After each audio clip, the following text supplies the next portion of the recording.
Nenad je u pravu.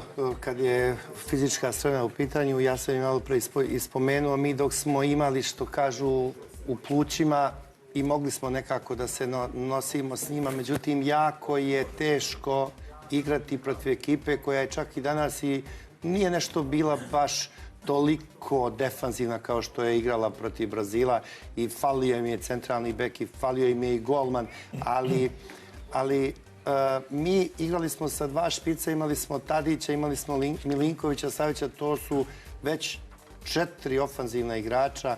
Imate Kostića levo, imate Živkovića desno, pa ovaj mali Lukić je pao s nogu. On je sam među njima.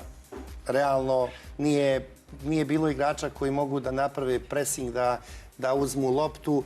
Oni su onako dobro, ajde kažem onako, ne baš normalnim žargonom, ali namazani, pokvareni, pa od ovih dvojice što su sa Balkana, nesrećnika, onako i nekulturni, ali moram da priznam da su poprilično dobri igrači i oni služe, kao što smo i primijetili na kraju. Čak je ovaj postigao jedan gol uz dosta sreće. To vam je tako u životu, u baksuzu se uvijek sve da, verujte mi. I nismo mogli da im odgovorimo. Opet kažem, mi nismo imali fizičku spremu, mi nismo imali danas